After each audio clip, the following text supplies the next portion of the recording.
Friends আমি Maitri welcome back to my channel Maitri's kitchen. আজকে আমি চলে এসেছি ইট সেফ এবং স্টে সেফের 2 নম্বর এপিসোড রেফ্রিজারেটর বা ফ্রিজ নিয়ে। আমাদের প্রায় সকলের বাড়িতেই ফ্রিজ রয়েছে, আমরা প্রায় সবাই ফ্রিজ বা রেফ্রিজারেটর ইউজ করে থাকি। এই ফ্রিজ বা রেফ্রিজারেটর কিন্তু অনেক অ্যাডভান্টেজ বা ডিসঅ্যাডভান্টেজ রয়েছে। এই ফ্রিজের বা রেফ্রিজারেটরে কী কী সুবিধা বা অসুবিধা রয়েছে সেগুলোই কিন্তু আজকে আপনাদের সাথে আলোচনা করব। আর আমি আজকে এখানে আপনাদের খুব সামান্য বেসিক 10টা পয়েন্ট আপনাদের সাথে আলোচনা করবো এবং এই 10টা বেসিক পয়েন্ট কিন্তু খুব ইম্পর্টেন্ট। তো চলুন তাহলে আমরা দেখে ফেলি 10টা পয়েন্ট কী কী আছে। তো বন্ধুরা, আজকে আমি ইট সেফ এবং স্টে সেফের টোটাল 10টা পয়েন্ট আলোচনা করব। তো চলুন তাহলে শুরু করে ফেলি। আমার 1 নম্বর পয়েন্টটা হলো আমরা বাজার থেকে প্রায় সবাই সবজি কিনে আনি। সবজি কিনে আনার পর অনেকেই আছেন যারা কিন্তু সবজিটাকে ভালোভাবে ধোয় না ধুয়ে ফ্রিজের মধ্যে ঢুকিয়ে দেয়। এমনটা কিন্তু আমরা কখনোই করবো না। বাজার থেকে সবজি কিনে আনার পর আমরা সেটাকে ভালোভাবে ধোবো, সেটা হাত দিয়ে হোক বা ব্রাশ দিয়ে হোক ভালোভাবে ওয়াশ করে নেবো। করে নেওয়ার পরেই কিন্তু আমরা সেটাকে রেফ্রিজারেট করবো, তার আগে কিন্তু আমরা করবো না। এরকম অবস্থায় কিন্তু ফ্রিজের মধ্যে সবজি রাখলে এর থেকে অনেক ব্যাকটেরিয়া থাকে যা আমাদের শরীরে গেলে কিন্তু ক্ষতিকর। আমার নেক্সট পয়েন্টটা হলো 2 নম্বর পয়েন্ট, ফ্রিজের টেম্পারেচার। ফ্রিজের টেম্পারেচার আমরা কীরকম রাখবো?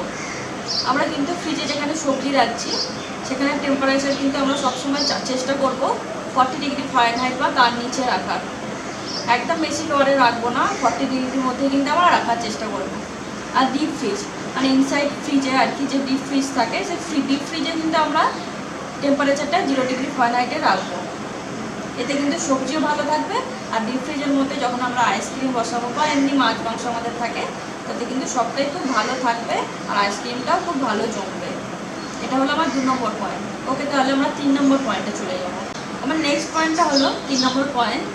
3 নম্বর পয়েন্ট হচ্ছে ম্যারিনেশন। আমরা প্রায় বাড়িতে সবাই কিন্তু ম্যারিনেট করে থাকি খাবার দাবার, যেমন চিকেন হোক বা মাটন হোক। বাড়িতে এরকম অনেক রকম খাবার দাবার রান্না হয়, আমরা কিন্তু সেগুলোকে ম্যারিনেট করে ফ্রিজের মধ্যে রেখে দিই। তারপর সেটা 2 ঘন্টা হোক বা 3 ঘন্টা হোক বা একদিনও হয়ে যেতে পারে সেটা। তারপর সেটা বের করার পর সঙ্গে সঙ্গে আমরা সেটাকে রান্না করে নিই। আমরা কিন্তু এরকম কখনোই করবো না। যে কোনো ম্যারিনেশন জিনিস, সেটা চাটনি হোক বা আচার হোক বা চিকেনের রেসিপি হোক বা মাটনের রেসিপি হোক, সেটা ম্যারিনেট করার পর ফ্রিজে যখন রেখে দিচ্ছি, ফ্রিজ থেকে বের করে আমরা সেটাকে রুম টেম্পারেচারে নিয়ে আসবো। তারপর কিন্তু সেটাকে রান্না করবো বা আমরা খাবো। তা নাহলে কিন্তু এরকম একদমই কখনোই করবো না। ফ্রিজের মধ্যে যখনই কোনো ম্যারিনেট করা জিনিস থাকে তার মধ্যে কিন্তু ব্যাকটেরিয়া সঙ্গে সঙ্গে অ্যাটাক করে যায়। ফ্রিজ থেকে বার করে যখন ম্যারিনেশনের জিনিসটা আমরা খাবো, সেটা কিন্তু ব্যাকটেরিয়া আক্রান্ত যেহেতু থাকে আমাদের শরীরে গেলে ওটা কিন্তু অনেক ক্ষতিকর। তাই আমরা এরকম একদমই করবো না। ওকে, তাহলে আমরা নেক্সট পয়েন্টে। আমার নেক্সট পয়েন্টটা হলো 4 নম্বর পয়েন্ট। 4 নম্বর পয়েন্টে আমরা ফ্রিজের মধ্যে শাকসবজি মাছ মাংস প্রায় সব কিছুই রেখে দিচ্ছি। এর সাথে সাথে যদি আমরা কাজ করতে পারি, এর মধ্যে মশলাপাতি বা সসেস জাতীয় যে কোনো জিনিস, শুকনো জিনিস আমরা যদি স্টোর করে রাখতে পারি ফ্রিজের মধ্যে, তাহলে কিন্তু সেই শুকনো খাবারটা বা সসেস বা মশলাপাতি এগুলো কিন্তু অনেক দিন পর্যন্ত ভালো থাকে। ওকে, তাহলে আমরা নেক্সট পয়েন্টে চলে যাব। আমার নেক্সট পয়েন্ট হচ্ছে 5 নম্বর পয়েন্ট, লেফট ওভার ফুড। আমাদের বাড়িতে প্রায় অনেক সময় দেখা যায় যে রাতে খাবার বেঁচে যাচ্ছে, সেই খাবারটাকে আমরা ফ্রিজের মধ্যে স্টোর করে রেখে দিচ্ছি। কিন্তু এই খাবারটাকে আমরা কীভাবে ফ্রিজের মধ্যে রাখছি? আমরা খাবারটাকে কি ডাইরেক্ট রেখে দিচ্ছি কোনো একটা বাটির মধ্যে তুলে বা কোনো থালার মধ্যে তুলে এভাবে ঢুকিয়ে দিচ্ছি? এরকম কিন্তু একদমই আমরা করবো না। লেফট ওভার ফুডকে সবসময় আমরা চেষ্টা করবো একটা টাইট কন্টেনারের মধ্যে ভরে তারপর সেটাকে ফ্রিজের মধ্যে রাখা। এমনি যদি আমরা আগোছালোভাবে রেখে দিই তাহলে কিন্তু তাতে খুব সহজেই ব্যাকটেরিয়া অ্যাটাক করে। আর আমরা যদি এরকম করি কোনো টাইট কন্টেনারের মধ্যে খাবারটাকে ভরে ফ্রিজের মধ্যে রাখি, তাহলে কিন্তু খুব সহজে এর মধ্যে ব্যাকটেরিয়া অ্যাটাক করে না। তাই আমরা সবসময় চেষ্টা করবো লেফট ওভার ফুডকে ভালোভাবে টাইট কন্টেনারের মধ্যে রেখে তারপরেই আমরা সেটা ফ্রিজে রাখবো।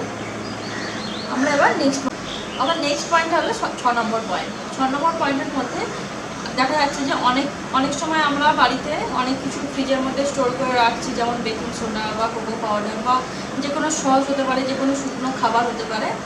এবং হট করে দেখা যায় যে যখন আমাদের কোনো কিছু করতে ইচ্ছে হয়, ধরুন কেক বানাতে ইচ্ছে হলো বা বিস্কিট বানাতে ইচ্ছে হলো, অনেকদিন পর এগুলো বানাতে ইচ্ছে হয়। এগুলো কিন্তু রেগুলার বানাতে ইচ্ছা হয় না। এগুলো বানাতে ইচ্ছা হলে আমরা কী করি, হট করে ফ্রিজের মধ্যে থেকে রাখা কোকো পাউডার বা এমনি যে বেকিং পাউডার রয়েছে বা বেকিং সোডা রয়েছে, ভ্যানিলা এসেন্স রয়েছে, এগুলো বের করে, বা কেওড়া জল হতে পারে সেটা, বা গোলাপ জল হতে পারে, তো এগুলো বার করার পর সঙ্গে সঙ্গে আমরা সেগুলোকে ইউজ করে ফেলছি, সেগুলো ডেট দেখছি না, এক্সপায়ারি ডেট আমরা লক্ষ্য করছি না। এক্সপায়ারি ডেট না দেখে আমরা সেগুলোকে কিন্তু ইউজ করে ফেলছি। এরকম কিন্তু আমরা একদমই করবো না। এক্সপায়ারি ডেট আগে আমরা সবসময় চেক করবো, তারপরে কিন্তু সেই জিনিসটাকে ইউজ করবো। কারণ ফ্রিজের মধ্যে অনেক সময় দেখা যায় যে অনেক জিনিস আমরা স্টোর করে কিনে রেখে দিই, অনেকদিন আগে রেখে দিচ্ছি, সেটা অনেক পরে গিয়ে ইউজ করছি, তাড়াতাড়িতে হয়তো পাচ্ছি না বা দোকানেও সেটা পাওয়া যাচ্ছে না, সঙ্গে সঙ্গে আমরা সেটা ইউজ করে ফেলছি, এক্সপায়ারি ডেটটা দেখতে ভুলে যাচ্ছি। এরকম কিন্তু আমরা একদমই করবো না। আমার নেক্সট পয়েন্ট হলো 7 নম্বর পয়েন্ট। 7 নম্বর পয়েন্ট হচ্ছে আমরা ফ্রিজকে কীভাবে পরিষ্কার রাখবো। ফ্রিজ তো আমরা প্রায় সবাই ইউজ করছি, সবার বাড়িতে ফ্রিজ রয়েছে, কিন্তু দেখা যায় যে অনেক সময় ফ্রিজ কিন্তু আমরা ঠিকঠাক করে পরিষ্কার করি না, যার থেকে কিন্তু অনেক ক্ষতি হতে পারে আমাদের। আমরা তাই চেষ্টা করবো সবসময় ফ্রিজকে পরিষ্কার রাখা। এবং এই ফ্রিজকে আমরা কীভাবে পরিষ্কার রাখবো, আমরা কিন্তু সপ্তাহে 2-3 দিন অন্তর আমরা কিন্তু ফ্রিজটাকে ভালোভাবে পরিষ্কার করবো। এবং সেটা কোনো রকম কোনো ছাল বা সাবান এসব দিয়ে ইউজ করবো না। আমরা গরম জলের মধ্যে তোয়ালে ডুবিয়ে সেটাকে ভালোভাবে নিংড়ে নিয়ে তারপর সেটা মুছে নেবো ফ্রিজটাকে। আমরা কিন্তু অন্য কোনো সোডা বা কোনো সাবান এইসব দিয়ে আমরা কিন্তু ফ্রিজ একদমই ইউজ করবো না। এগুলো দিয়ে ইউজ করার ফলে কিন্তু আমাদের ফ্রিজের মধ্যে যে খাবারগুলো থাকে সেই খাবারগুলো টেস্ট চলে যায়, সেই খাবারগুলো কিন্তু খুব তাড়াতাড়ি খারাপ হয়ে যেতে পারে। তাই আমরা চেষ্টা করব ফ্রিজটাকে 2-3 দিন ছাড়া ছাড়া পরিষ্কার রাখা। যাদের হাতে সময় কম আছে তারা সপ্তাহে একবার পরিষ্কার করবেন। আর অনেক সময় দেখা যায় যে ফ্রিজের মধ্যে বাজে দুর্গন্ধ বেরোচ্ছে, তো এই দুর্গন্ধ বেরোনোর জন্য আমরা অনেক সময় দেখা যায় যে ফ্রিজের জিনিস খুব তাড়াতাড়ি খারাপ হয়ে যাচ্ছে। এক্ষেত্রে আপনারা করতে পারেন ফ্রিজের মধ্যে একটা পাতিলেবু কেটে 2-3 দিন অন্তর অন্তর পাতিলেবুটাকে চেঞ্জ করে ফেললেন, পাতিলেবু কেটে রেখে দিলেন একটা ফোনের মধ্যে, তারপর সেটাকে 2-3 দিন অন্তর অন্তর আপনারা চেঞ্জ করে নেবেন। আবার একটা পাতিলেবু কাটলেন, আবার ওখানে রেখে দিলেন। পাতিলেবু রাখার ফলে কী হয়, ফ্রিজের মধ্যে কিন্তু কোনো দুর্গন্ধ বেরোয় না, যার ফলে খাবারগুলো কিন্তু আমাদের ভালো থাকে। অনেক সময় দেখা যায় যে ফ্রিজের মধ্যে অনেক দিন ধরে অনেক খাবার জমানো রয়েছে, সেই খাবারগুলো কিন্তু আমরা কোনো ব্যবহার করছি না, ওটা পড়েই থাকছে, সপ্তাহ পর সপ্তাহ হয়ে যাচ্ছে, মাসের পর মাস হয়ে যাচ্ছে। এরকম কিন্তু আমরা একদমই করবো না। আমরা কিন্তু সপ্তাহে একবার চেক করবো কোন খাবারটা আমাদের ফ্রিজে রয়েছে, সেই খাবারটা আমাদের খাবারের উপযোগী না অনুপযোগী সেটা দেখতে হবে। দেখার পর সেটাকে আমরা কিন্তু ফেলে দেবো। যদি সেটা খাবার উপযোগী না থাকে সেই খাবারটাকে কিন্তু আমরা একদমই ইউজ করবো না, এটাকে ফেলে দেবো। খাবারগুলোকে আমাদেরকে সপ্তাহে সপ্তাহে বারবার চেক করতে হবে, ফ্রিজটাকে 2-3 দিন অন্তর অন্তর পরিষ্কার রাখতে হবে। আর ফ্রিজের ভালো গন্ধ হওয়ার জন্য, স্মেল করার জন্য আপনারা কিন্তু পাতিলেবু কেটে রেখে দিতে পারেন। ওকে, তাহলে আমরা নেক্সট পয়েন্টে চলে যাব। আমার নেক্সট পয়েন্ট হলো 8 নম্বর পয়েন্ট। 8 নম্বর পয়েন্টের মধ্যে রয়েছে অনেক সময় দেখা যায় যে ফ্রিজের মধ্যে আমরা অনেক কিছু জাম করে রেখে দিচ্ছি, যেমন সেটা বিস্কিটের কোকো হতে পারে বা একটা বিস্কিট হতে পারে, কাগজের মধ্যে মুড়ে রেখে দিচ্ছি, বা কোনো পেপারের মধ্যে করে কিছু খাবার রেখে দিচ্ছি, বা প্লাস্টিকের মধ্যে করে কিছু খাবার রেখে দিচ্ছি, বা কোনো বাস্কেট ছোটোখাটো বাস্কেট রেখে দিচ্ছি, বা কোনো কৌটো রেখে দিচ্ছি। এরকম ফ্রিজের মধ্যে এরকম জিনিসপত্র আমরা কিন্তু একদমই জাম করে রাখবো না। আমরা সবসময় চেষ্টা করবো যেগুলো ব্যবহারের অনুপযোগী, যেগুলো আমাদের ব্যবহার হচ্ছে না ফ্রিজের মধ্যে, সেগুলো আমরা ফ্রিজ থেকে বার করে নেবো। এর ফলে কী হয়, ফ্রিজের মধ্যে যদি অনেক জিনিস থেকে যায় তাহলে কিন্তু আশেপাশের যে খাবারগুলো আপনারা রাখছেন সেই খাবারগুলো খুব তাড়াতাড়ি খারাপ হয়ে যেতে পারে। তাই আমরা সবসময় চেষ্টা করবো ব্যবহারের অনুপযোগী যে জিনিসগুলো রয়েছে সেগুলো আমরা ফ্রিজ থেকে বার করে নেবো। ঠিক আছে, তাহলে আমি আমার নেক্সট পয়েন্টটা হলো 9 নম্বর পয়েন্ট। আগে আপনাদের সাথে যেরকম আলোচনা করলাম যে আমরা ফ্রিজের মধ্যে ম্যারিনেট কিছু রাখলে সেটা ডিরেক্ট বের করে কিন্তু ইউজ করবো না বা খেয়ে নেবো না, চাটনি হোক বা আচার হোক। সেই রকম একই ক্ষেত্রে আমি বলবো যে আপনারা কিন্তু এরকম ভুল একদমই করবেন না। কোনো গরম জিনিস, ধরুন কোনো খাবার যেটা গরম করেছেন, খাবারটা গরম অবস্থায় রয়েছে, এরকম অবস্থায় কিন্তু ফ্রিজের মধ্যে সেই খাবারটাকে আমরা একদমই ঢুকিয়ে দেবো না। এতে কিন্তু ফ্রিজ খুব তাড়াতাড়ি খারাপ হয়ে যেতে পারে, আর খাবারটাও খুব তাড়াতাড়ি নষ্ট হয়ে যেতে পারে, এবং যে খাবারটা খুব তাড়াতাড়ি ব্যাকটেরিয়াও গ্রোথ করতে পারে, যেটা খেলে কিন্তু আমাদের খুব ক্ষতিকর। তাই আমরা এরকম একদম করবো না, গরম খাবার খেয়ে দিলে কিন্তু ফ্রিজের মধ্যে ভরে দেবো না। আমি একদম লাস্ট পয়েন্টে, আমার একদম শেষ পয়েন্ট মানে 10 নম্বর পয়েন্ট। আমরা প্রায় সবাই বাড়িতে আইসক্রিম বসিয়ে থাকি, বা অনেক সময় দেখা যায় যে কোনো খাবার, সেটা কফি হোক বা অন্য কিছু হোক, তাড়াতাড়ি ঠান্ডা করতে চাইছি, বা কোনো খাবার তাড়াতাড়ি ঠান্ডা করতে চাইছি, তাড়াতাড়ি ঠান্ডা হচ্ছে না, আমরা একটা বড় জায়গা করে বসিয়ে দিচ্ছি। বড় জায়গা করে বসালে কিন্তু খাবারটা একদমই ঠান্ডা হয় না। এছাড়া ধরুন আইসক্রিম একটা বড় জায়গার মধ্যে বসালে কিন্তু সেটা ঠান্ডা হতে অনেক সময় নিয়ে নেয়।